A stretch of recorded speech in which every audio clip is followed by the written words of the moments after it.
The Salvadorian Civil War 1980 to 1992 was a conflict in El Salvador. It was between the military-led government of El Salvador and Faramundo Martí National Liberation Front, a coalition or umbrella organization of 5 left-wing militias.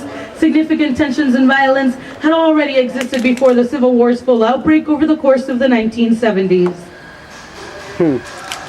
My history says this 12-year war is mine, yet somehow it's managed to not be part of me. My parents don't know how many were killed because their village is so small, so insignificant, that the war stayed on the other side and the only thing they knew was the resonating vibrations of bombs making their hills shake. On the other side, the dead bodies laid strewn across the road like stray bullets, a trajectory of horror. The schoolboys went running out the back doors of buses when militia came to recruit them to join the guerrilleros, or was it el gobierno?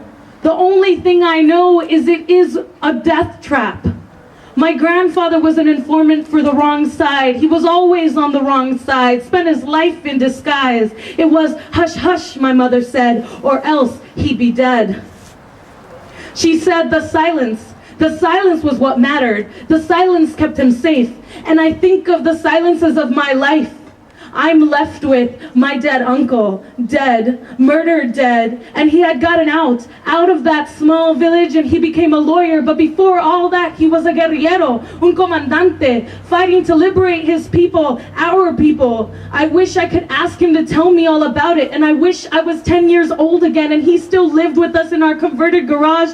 I wish I had asked, so I could stand here before you and tell you that I know my history, that I know how much our people suffered.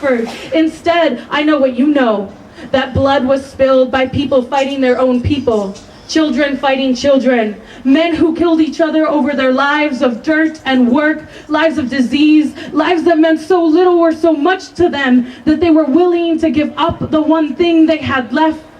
They gave up their beating hearts, exchanged it for that moment of knowing their lives meant something. So I really don't know about this war that is supposed to be mine. All I know is that those hearts don't beat anymore, and I don't know why.